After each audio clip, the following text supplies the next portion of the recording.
ગઈકાલે મોડી સાંજે હું રાજકોટ એક ધારા 14 દિવસ રોકાઈને અમદાવાદ આવ્યો છું અને 14 દિવસ દરમિયાન રાજકોટ અગ્નિકાંડના કેટલાક પીડિતોને મળ્યો। ત્યાં મેં પ્રાર્થના સભામાં ભાગ લીધો, શ્રદ્ધાંજલિના કાર્યક્રમો આપ્યા, પીડિતો માટે મૌન પાળ્યું, પત્રિકા વિતરણ કરી, લોક સંપર્ક કર્યો, અનેક મીડિયાના મિત્રો, પત્રકાર મિત્રો સાથે આ ઘટના બાબતે વાત કરી, કેટલાક અગ્રણી નાગરિકોને, બુદ્ધિજીવીઓને મળ્યા। સમગ્ર રાજકોટનું એક સુરે આજની તારીખ એવું માનવું છે કે અગ્નિકાંડમાં પણ તક્ષશિલા કાંડ અને મોરબી કાંડની માફક ન્યાય મળવાનો નથી। આખું રાજકોટ એ એક સુરે આવું કહી રહ્યું છે। આ રાજકોટના રહેવાસીઓ અને પીડિત પરિવારો એવું એટલા માટે માની રહ્યા છે કે અગાઉ તક્ષશિલા કાંડ, શ્રેય હોસ્પિટલ કાંડ, રાજકોટમાં જ કોરોના દરમિયાન શિવાનંદ હોસ્પિટલમાં લાગેલી આગમાં જે 8 લોકોના મૃત્યુ પામ્યા એ ઘટના અને વડોદરાની હરણીકાંડની ઘટના, આવી એક પણ ઘટનામાં રાજ્યની સરકારે અને પોલીસે કસૂરવાર મોટા અધિકારીઓ અને ભારતીય જનતા પાર્ટીના ભ્રષ્ટ નેતાઓની ક્યારેય ધરપકડ કરી નથી। અને એના કારણે આજે રાજકોટ શહેરમાં અને પીડિત પરિવારોમાં એવી લાગણી પ્રવર્તે છે કે આ કિસ્સામાં પણ એમને કોઈ પણ સંજોગોમાં ન્યાય મળવાનો નથી। ગઈકાલે સરકારના મંત્રીએ અને આગલા દિવસે એસઆઈટીના વડા સુભાષ ત્રિવેદીએ પણ કહ્યું, સ્ટાન્ડર્ડ જવાબ કે તપાસ ચાલી રહી છે। ઘટના બન્યાને થોડાક દિવસમાં 1 મહિનો થવા આવશે, એ છતાં આ તપાસ ટીમો શું કરી રહી છે એનાથી સમગ્ર ગુજરાતની જનતા એક પ્રકારે અજાણ છે। અમે ઘટના સ્થળની મુલાકાત લીધી અને ત્યાંના તમામ લોકોનું એક સુરે કહેવું હતું કે સાંજે 4:30-5 વાગે ઘટના બની, એના ગણતરીના કલાકોમાં હજી એસઆઈટીનું ગઠન થયું નથી, હજી ઇન્વેસ્ટિગેટિંગ ઓફિસરની નિમણૂક થઈ નથી અને એફએસએલના મિત્રોએ એક પણ પુરાવો કલેક્ટ કર્યો નથી। એની પહેલા આખો ક્રાઇમ સીન એ ટોટલી ડિસમેન્ટલ કરી નાખ્યો, એને ડિસ્ટર્બ કરી નાખ્યો।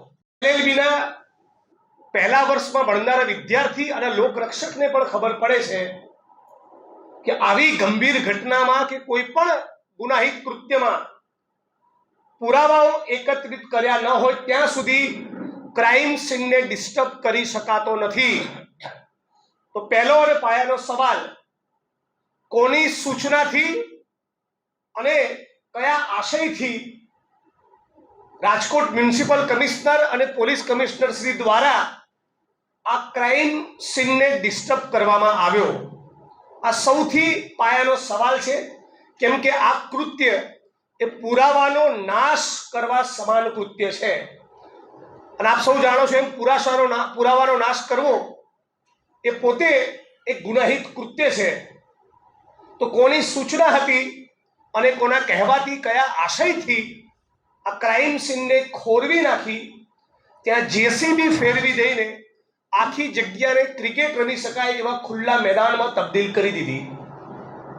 સવાલ નંબર 2, પેટ્રોલિયમ એક્ટ હેઠળ 30 લીટરથી વધારે પેટ્રોલ રાખી શકાતું નથી, ત્યાં ભયંકર મોટી સંખ્યામાં પેટ્રોલનો જથ્થો બરામદ થયો અને એ બાદ પણ હજી સુધી એફઆઈઆરમાં કે કલમ વધારાનો રિપોર્ટ કરીને પેટ્રોલિયમ એક્ટની કોઈ જ કલમનો ઉમેરો કરવામાં આવેલ નથી।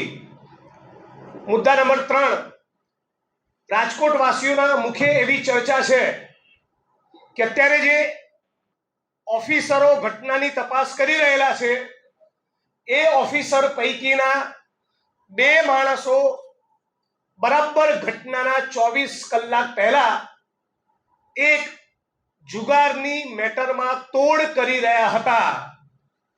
મુદ્દા નંબર 4, જે લોકો દારૂ અને જુગારમાંથી કમાણી કરી છે એવા અધિકારીઓને તપાસ ટીમમાં લેવામાં આવ્યા છે. મુદ્દા નંબર 5, એસઆઈટી એ મોરબી કાંડમાં પણ બની હતી અને મોરબી કાંડની મેટર લડી રહેલા એક એડવોકેટ મિત્ર સાથે વાત થઈ. એમણે કહ્યું કે મોરબી કાંડમાં દાખલ થયેલી ચાર્જશીટમાં એસઆઈટીના રિપોર્ટને મૂકવામાં આવેલ નથી. એના રિપોર્ટનું તક્ષશિલા કાંડ, મોરબી કાંડ કે અગ્નિકાંડ જેવી ઘટનામાં આપણે પાણીપુરી ખાતા હોય અને એ વખતે હાથમાં જે કાગળ પકડાવે એનાથી વિશેષ કોઈ મહત્વ રહેતું નથી. આ એસઆઈટીના વડા એ સુભાષ ત્રિવેદી છે.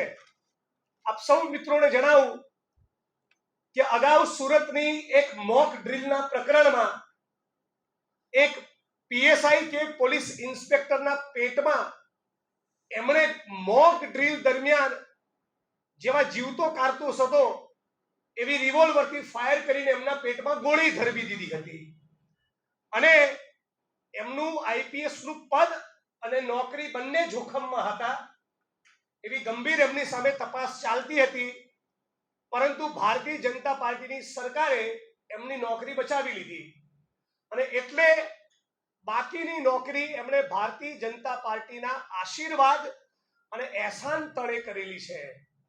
અને જે અધિકારી એ ભારતીય જનતા પાર્ટીના એહસાન તળે નોકરી કરી હોય એ જ અધિકારી ભારતીય જનતા પાર્ટીના ચહીતા અધિકારીઓ અને નેતાઓની સામે કોઈ સજળબમ તપાસ કરે એવું માનવાને કોઈ કારણ નથી.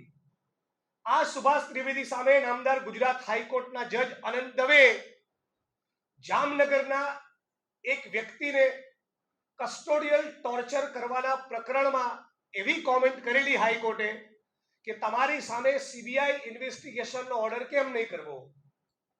આ સુભાષ ત્રિવેદી એ લઠ્ઠાકાંડની તપાસમાં પણ એસઆઈટીના વડા હતા.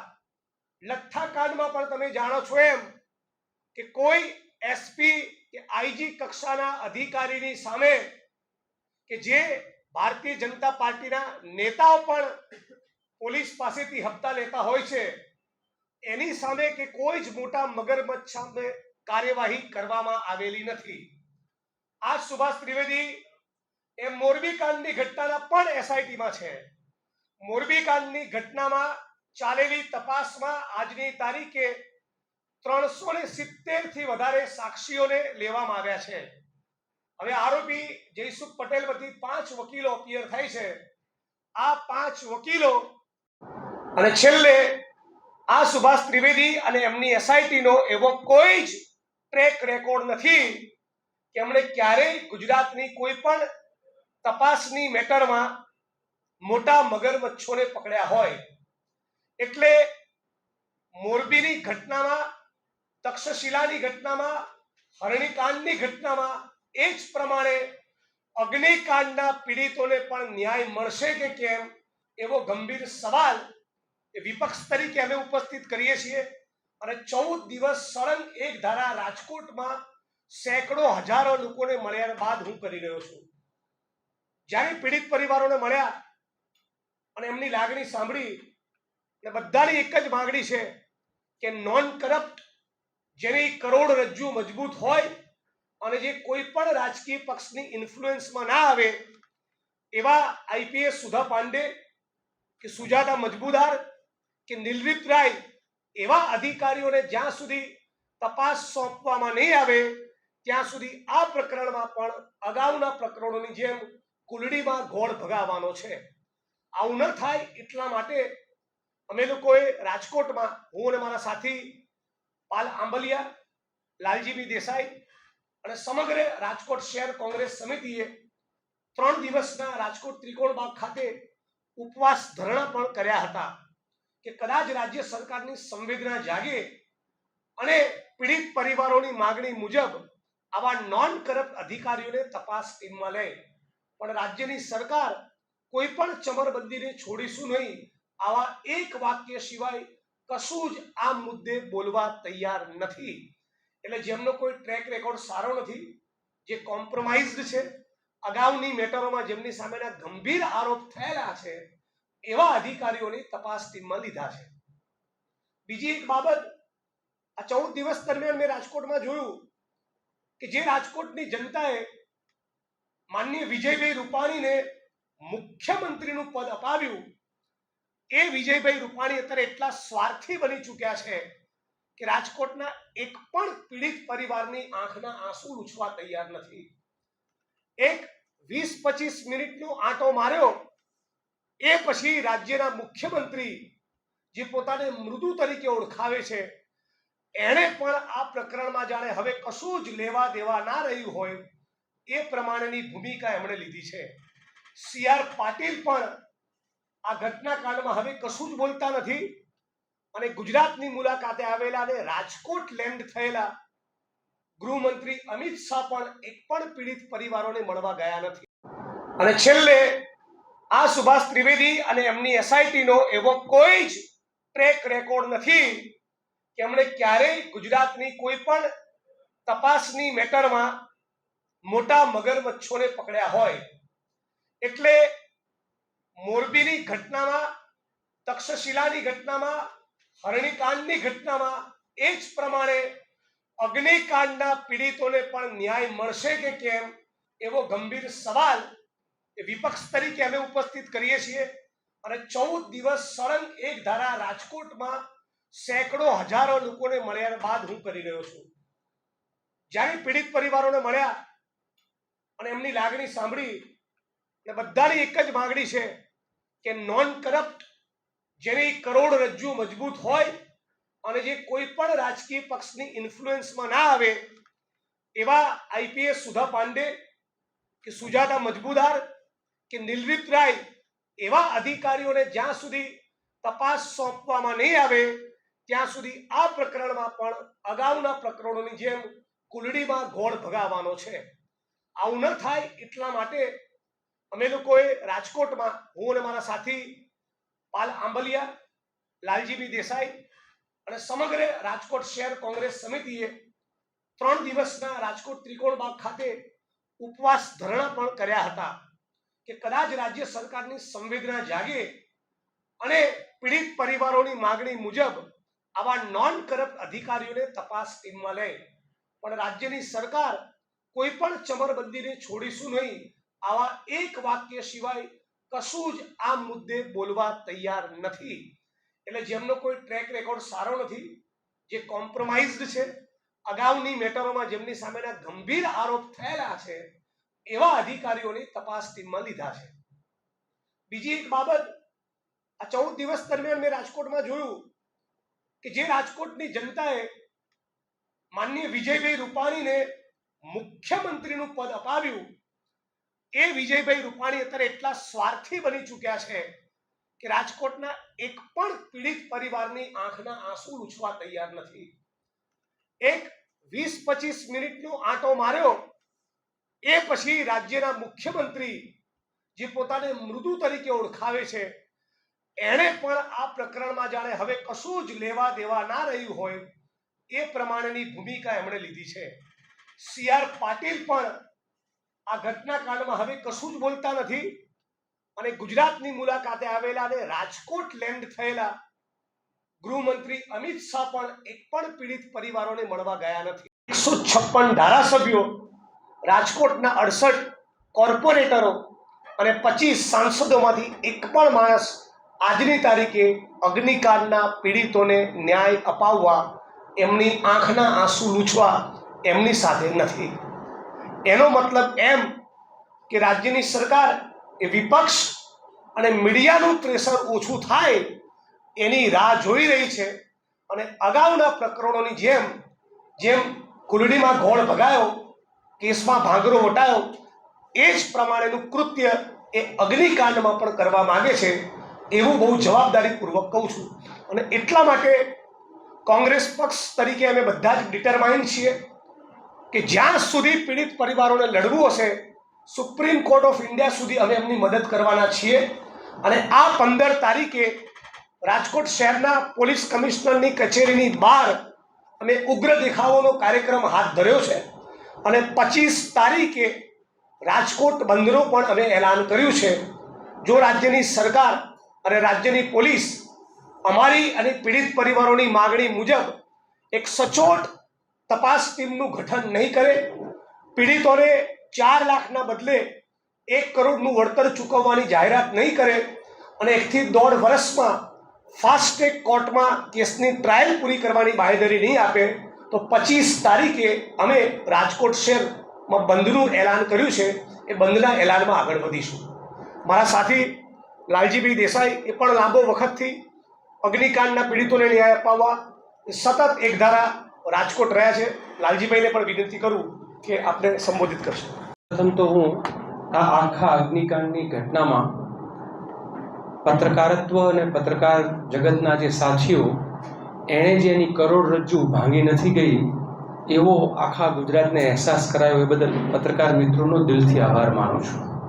ગુજરાતમાં કદાચ એવું બને કે ઘણા લોકો આ મુદ્દે એટલા લડાયક ન બને જો ગુજરાતનું પત્રકાર જગત અને ગુજરાતનું અને એમાં ખાસ કરીને રાજકોટમાં રહેતા મિત્રો પત્રકારો એ લોકોએ બરાબર રીતે આ લડાઈ ના લડી. અમને પણ એમણે આમ તો એવું કહેવાય કે હોંસલો આપવાનું કામ કર્યું છે. અમારા કરતાં વધારે વેધક સવાલો રાજકોટના મીડિયાના સાથીઓએ પૂછ્યા છે. એ આક્રમક હતા અને એમની આક્રમકતા જોઈને હું ને જિગ્નેશભાઈ પહેલી વખત પત્રકારો દ્વારા રખાયેલી શ્રદ્ધાંજલિ સભામાં ગયા અને એ શ્રદ્ધાંજલિ સભામાં ગયા પછી પરિવારોને મળ્યા અને એમના આંસુ, એમનું દુઃખ દર્દ જોઈને અમે કશું જ લીધા વગર અહીંથી ગયા હતા 30 તારીખે 30 મેના રોજ. અને પછી નક્કી કર્યું કે હવે અહીંયા જ રોકાઈ જઈએ અને આખી એક મોહિમ અહીંયા શરૂ થાય. પરિવારોને જે મળ્યા, અલગ અલગ લોકોને મળ્યા, એમાં કાળજું કંપાવી દે એવી વાત એ છે કે આપણે ઉનાળાની ગરમીમાં 45 ડિગ્રી ટેમ્પરેચરમાં બહાર નીકળીએ તો આપણે ત્રાહિમામ પોકારી જઈએ છીએ. અહીંયા 3000 ડિગ્રી ટેમ્પરેચર થયું હતું અને આ 3000 ડિગ્રી ટેમ્પરેચરની અંદર જે બાળકો ભૂંજાઈ ગયા, જે યુવાનો, નવદંપતીઓ જે મનોરંજન અર્થે ગયેલા, એના જીવનમાં, એના પરિવારના જીવનમાં જે કરુણા સર્જાઈ, એ જીવાત્મા એ કેવી રીતે આમ તેમ ભટક્યા હશે એક સળગેલા લોકો. કમનસીબીની વાત એ હતી આગ ક્યાંક નાની મોટી લાગે તો બહાર નીકળવાનો રસ્તો હોય. આ આખા એક ગેમ્સ ઝોનમાં ક્યાંય બહાર નીકળવાનો રસ્તો જ નહોતો. એક એન્ટ્રી ને એન્ટ્રી પછી બધું જ લોખંડ અને પતરાની ફ્રેમના કારણે એ નીકળી જ ન શકે. અને બહાર ઉભેલા લોકોએ કીધું કે અમે અંદરના લોકોને પતરાને ખખડાવતા, પતરાને પાટા મારતા એ જોયા છે, એટલે સાંભળ્યા છે. કોઈ રીતે ત્યાં અંદર જે વ્યક્તિ હતા એક પણ બહાર જીવતો ન નીકળી શક્યો. આ દુઃખદ ઘટના જે રીતની કરુણા બની, કરુણાંતિકા જે આખી બની, એ કરુણાંતિકાના કારણોમાં જવાની જરૂર છે કે આ શેના લીધે બન્યું. એ કોઈ અચાનક ઇલેક્ટ્રિક શોક સર્કિટ થઈ ગયું ને એવું બન્યું એવું નથી. ત્યાં એક બાજુ ગેમ્સ ઝોન ચાલે છે, 1500 લીટર પેટ્રોલ અને ડીઝલ ત્યાં મોજૂદ છે પેલા બધા એના સાધનોને ચલાવવા માટે, અને બીજી બાજુ એનું એક્સટેન્શનનું કામ, વેલ્ડિંગનું કામ ચાલુ છે. એટલે તમે દિવાસળી અને પેટ્રોલ ભેગું રાખો તો શું થાય. એટલે આ માનવ સર્જિત હત્યાકાંડ કહી શકાય એવો આ એક હત્યાકાંડ સર્જાયો છે, જ્યાં અનેક સવાલો આપણને ઊભા થાય. આ સવાલો જે છે, રહેણાંક વિસ્તારમાં આવા ગેમ્સ ઝોન હોય જ ના શકે. તો રહેણાંક ચારે બાજુ મોટા મોટા બિલ્ડિંગ છે, રહેણાંક વિસ્તારમાં ગેમ્સ ઝોનને મંજૂરી કોણે આપી, શાના માટે આપી? આટલું પેટ્રોલ ડીઝલ, જિગ્નેશભાઈ બહુ એની વિગતે વાત કરી છે. રાતના અંધારામાં સામાન્ય રીતે કોઈ પણ ક્રાઇમ સીન હોય તો એનું ફોરેન્સિક તપાસ ન થાય ત્યાં સુધી એના પુરાવાઓ ત્યાંથી હટાવી ન શકાય. સવાર પડ્યું ત્યાં બુલડોઝર ફેરવાઈને જાણે અહીંયા કશું બન્યું જ નથી ને બધો જ કાટમાળ સળગેલો જે છે ખસેડી લેવામાં આવે તો આપણે ત્યાં પુરાવાનો નાશ કરનાર વ્યક્તિ જે હોય એને આકરામાં આકરી સજાની જોગવાઈ છે. આ મ્યુનિસિપલ કમિશનરને અધિકાર કોણે આપ્યો કે રાતના અંધારામાં જ પુરાવાનો નાશ કર્યો? આ પુરાવાનો નાશ કરતી વખતે અમુક બોડીઝ છે એ પેલા જેસીબીની અંદર આવ્યા, લોકો ભાડી ગયા કે આ તો આમાં એક બોડીનો ટુકડો જઈ રહ્યો છે, તો અમુક સળગેલા, અડધા સળગેલા એવા લોકો જે છે એ જેસીબીથી આમ પેલા ઉચકીને નાખતા હોય. એટલે આ એક માનવતા મરી પરવારી હોય એ પ્રકારની આખી એક ઘટના અહીંયા આપણને જોવા મળે છે.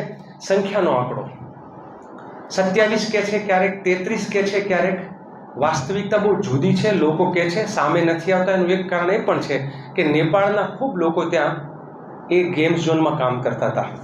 એના પરિવારને કદાચ આજે ખબર પણ નહીં હોય કે એના વ્યક્તિ જીવતા છે કે નથી. એવું 72 લોકોની એન્ટ્રી બોલે છે જે ગેમ્સ ઝોનમાં. 32 થી 35 કર્મચારીઓની ડ્યુટી હતી એ સમયે. કેટલા ભાગીને નીકળ્યા, શું થયું, ભાગીને નીકળ્યા તો એ કેમ ભાગી ગયા, એણે શું જોયું, એ કશું જ નહીં. ખાલી 27 ડેડ બોડી જેની મળી એનો આંકડો જે ભસ્મીભૂત થઈ ગયા, કારણ કે 3000 ડિગ્રીમાં હાડકું પણ જે છે રાખ બની જાય. તો આ વિશે સરકાર જે છે જેમ કોરોનામાં આંકડા છુપાવવામાં અહીંયા છુપાવે છે.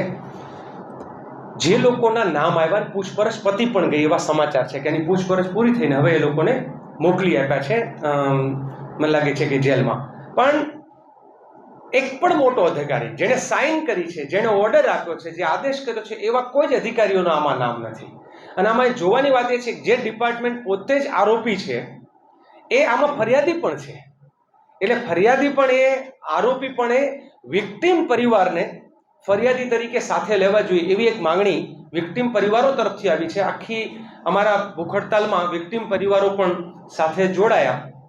2 એ પછીની ઘટનાઓ બની છે જેના વિશે પણ દુઃખ થાય કે એક વિક્ટિમના વ્યક્તિ જેણે પોતાનો દીકરો ગુમાવ્યો હતો એ અમારા એનો પરિવાર આગલા દિવસે, પહેલા દિવસે ઉપવાસમાં હતો અને બીજા દિવસે સમાચાર મળે છે કે એના પિતા પણ આ આઘાતના કારણે ગુજરી ગયા.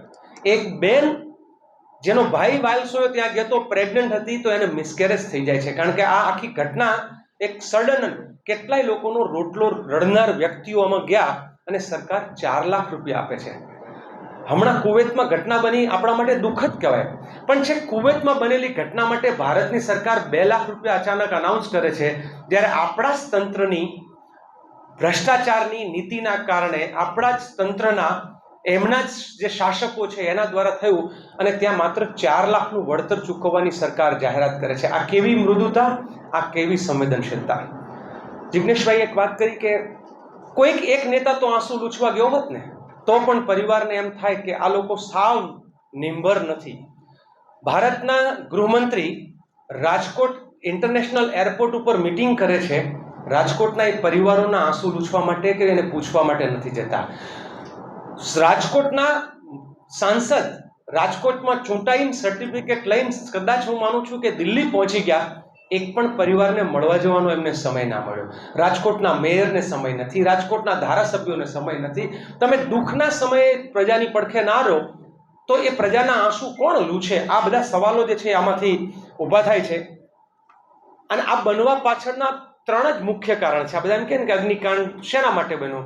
એ ગુજરાતનો મોરબીનો જલકાંડ હોય, તક્ષશિલાનો અગ્નિકાંડ હોય, હરણી જે છે એ જલકાંડ હોય, કે પછી બોટાદનો લઠ્ઠાકાંડ હોય, કે અહીંયા રાજકોટનો અગ્નિકાંડ હોય. આ માત્ર ને માત્ર મુખ્ય તો 2 જ કારણોથી થાય છે, 3 પણ નહીં.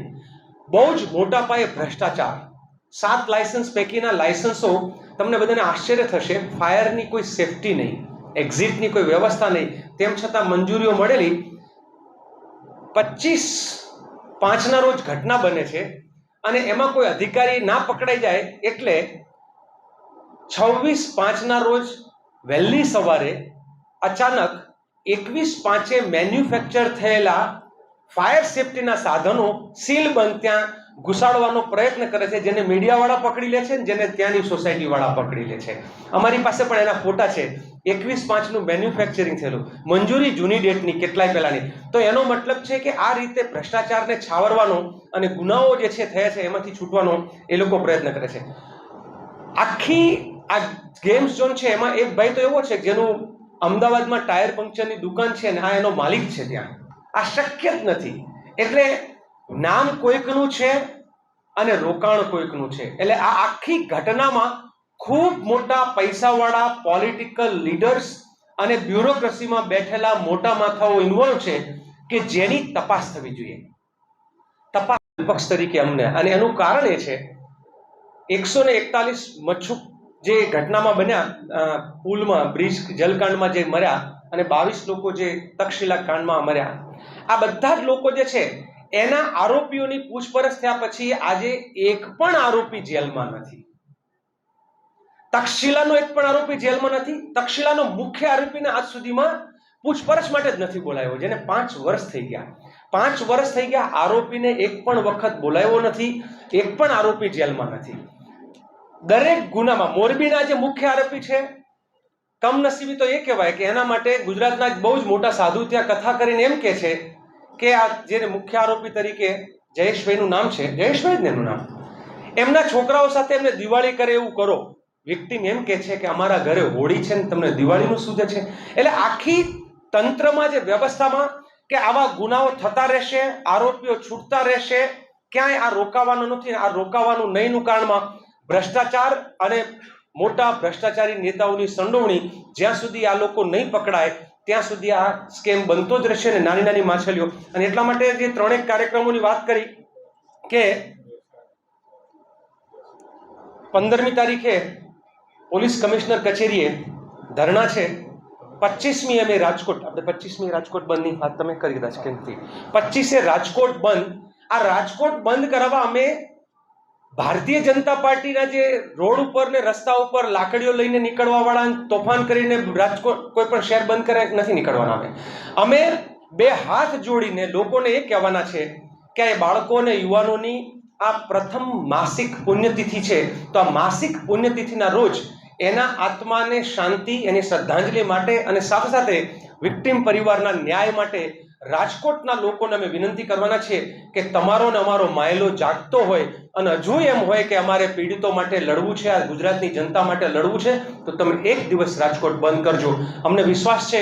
અને એમાં સેંકડો કાર્યકર્તાઓ ત્યાં જઈને ઘરે ઘરે અને શેરીએ શેરીએ હાથ જોડીને રાજકોટ બંધ કરવાનું કરશે. માગણીઓ જિગ્નેશભાઈએ વાત કરી છે.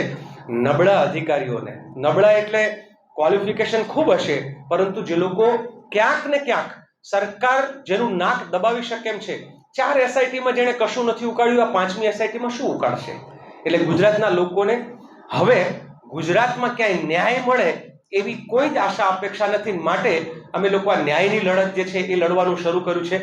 3.5 દિવસ 3 દિવસ જે ઉપવાસ ઉપર ઉતર્યા એ દરમિયાન રાજકોટના વિક્ટિમ પરિવાર, મોરબીથી વિક્ટિમ પરિવાર અમારી સાથે જોડાયા. અને મને વિશ્વાસ છે કે 25 તારીખ સુધીમાં આ 5-6 ઘટનાના વિક્ટિમ પરિવારો જે છે એ આમાં સાથે જોડીને સૌ સાથે મળીને લડશે અને આપ સૌનો એમાં સાથ મળશે એવી આશા અને અપેક્ષા. ધન્યવાદ. વૈષ્ણવજન તો તેને કહીએ જે પીડ પરાઈ